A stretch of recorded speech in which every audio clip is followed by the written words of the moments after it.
Hello everyone, I am Manoj Chaudhary and in today's Java introduction, we will be seeing the concept of Java-like architecture and components. We will also be seeing Java platform, Java compiler, Java language, Java virtual machine, Java runtime environment, Java development kit. First of all, starting with the Java platform. Java platform is nothing but it is a collection of some programs or it is a software and यही software यही programme हमें help करेंगे हमारे programme को हमारे application को execute करने में जो हम लोग लिखने वाले हैं जावा प्रोग्रामिंग लैंग्वेज में. तो Java platform also consists of Java compiler, some sort of libraries and an execution engine.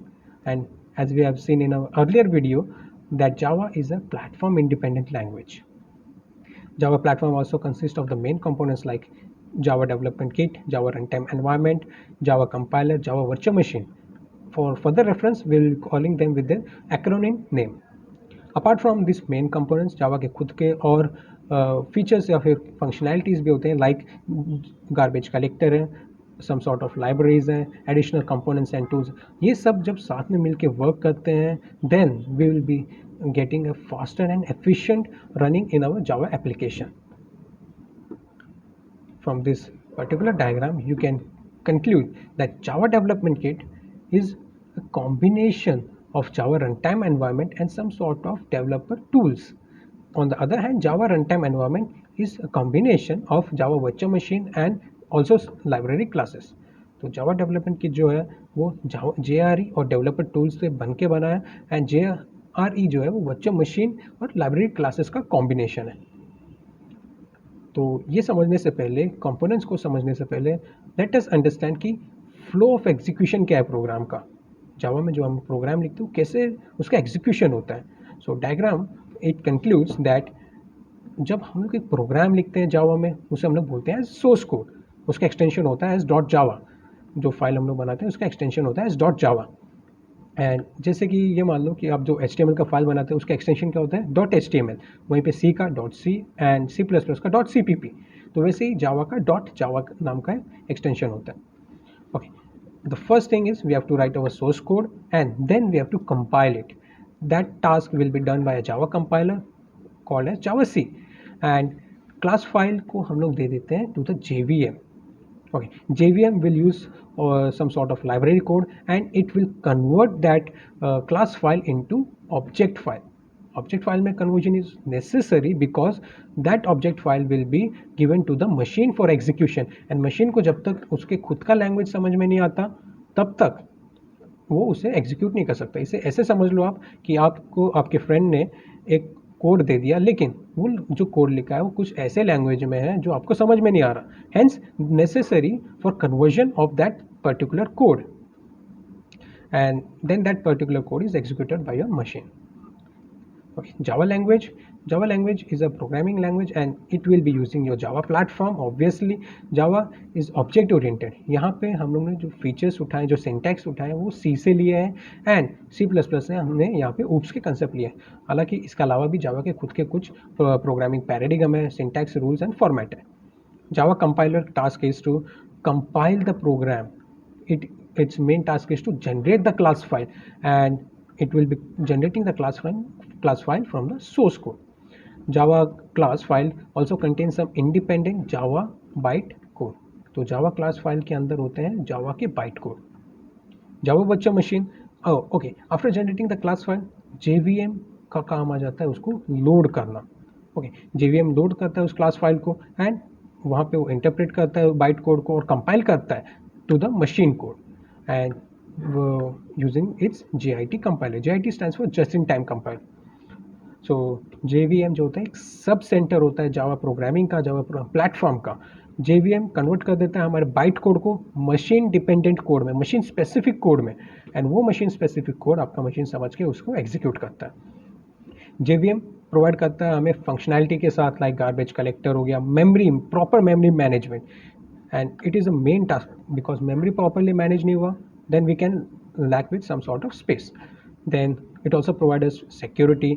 यहाँ पे हम लोग फंक्शनैलिटी को कस्टमाइज भी कर सकते हैं using virtual interface and this platform independence of JVM ही हमें अलाउ करता है कि हम लोग एक प्रोग्राम को एक मशीन पे लिख के उससे दूसरे मशीन पे रन कर सकें.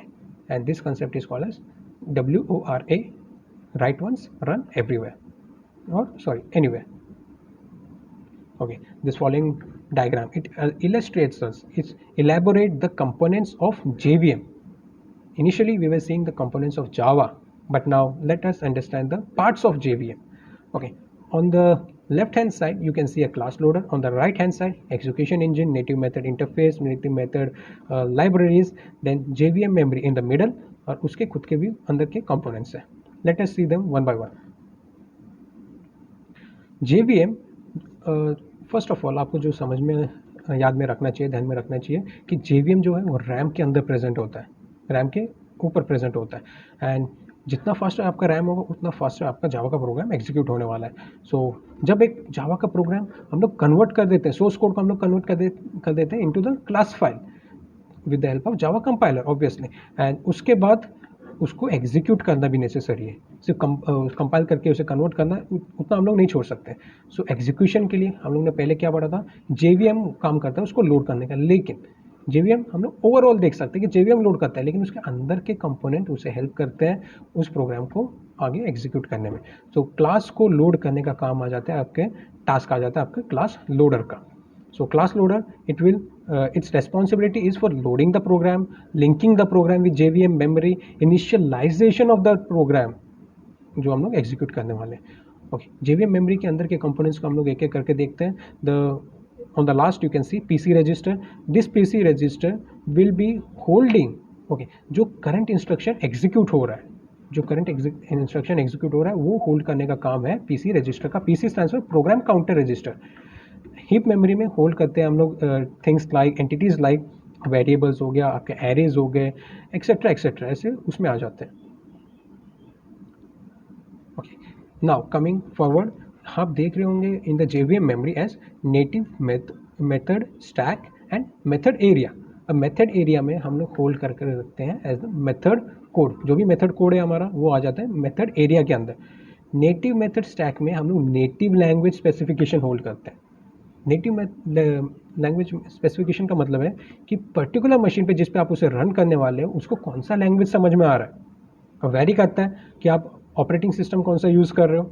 ओके, तो ऐसे मान के चलते हैं कि हर एक मशीन का अपना अपना खुद का समझने का लैंग्वेज है. ओके, तो अगर हम लोग प्रोग्राम लिख रहे हैं ऑन द लिनक्स एंड उसे रन करवा रहे हैं ऑन द विंडोज़, तो कन्वर्जन इज़ ऑल्सो नेसेसरी.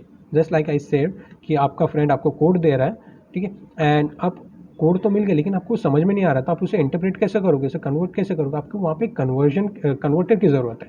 तो उसी तरह आपका जो मशीन को क्या लैंग्वेज समझ में आता है वो लैंग्वेज होल्ड करने का काम आपके नेटिव लैंग्वेज स्पेसिफिकेशन का काम जो है वो नेटिव मेथड स्टैक का होता है.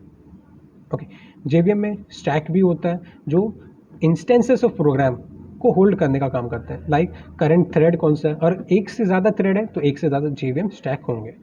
ओके, अब जब एक प्रोग्राम प्रॉपरली लिंक हो जाता है, प्रॉपरली बन जाता है, तो उसे पास कर देते हैं हम to the execution engine.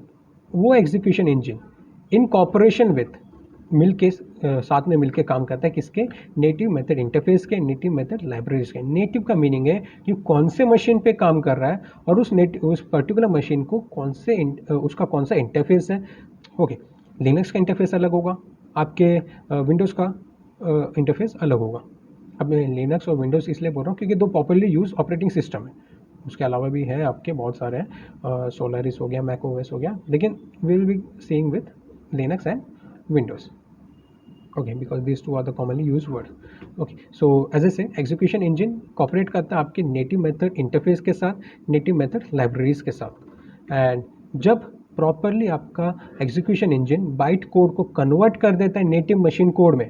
okay, earlier we have seen कि कन्वर्जन का काम भी JVM का होता है, लेकिन उसके अंदर भी आपका एग्जीक्यूशन इंजन होता है जो उसे कन्वर्ट करता है, बाइट कोड को कन्वर्ट करता है किसमें, मशीन स्पेसिफिक कोड में.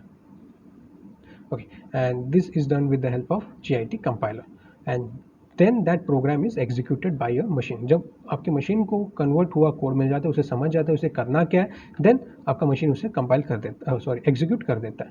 ऑलवेज रिमेंबर, आपका जो जावा है it is compiled as well as an interpreted language. यहाँ पे कंपाइलेशन भी होता है एंड इंटरप्रिटेशन भी होता है. इंटरप्रिटेशन मीन्स ट्रांसलेशन होता है, आपका जो बाइट कोड है वो ट्रांसलेट होता है इनटू योर मशीन कोड. कौन करता है उसे translate?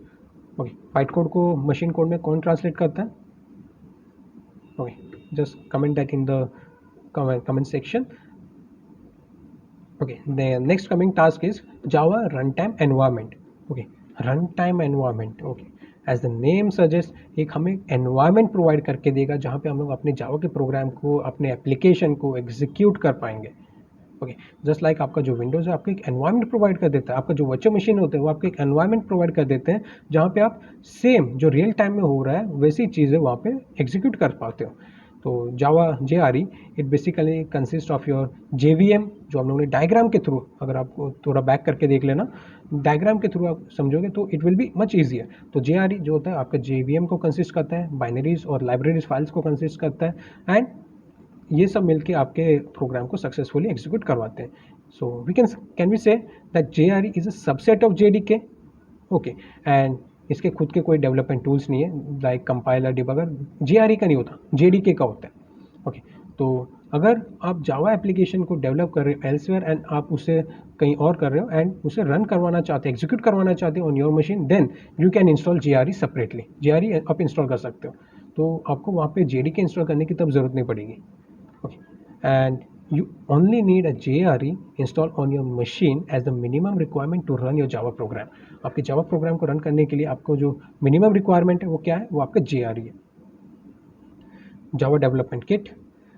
This is a core component of any Java environment. तो इसे ऐसा समझ लो, JDK जो होता है वो आपके प्लेटफॉर्म है, सॉरी एक हार्डवेयर है, एंड आपका जो JRE होता है, ओके, शायद मैंने मिसपेल कर दिया. JDK जो होता है वो आपका एक प्लेटफॉर्म है एंड आपका JRE उसके अंदर इंस्टॉल हुआ एक सॉफ्टवेयर टाइप है.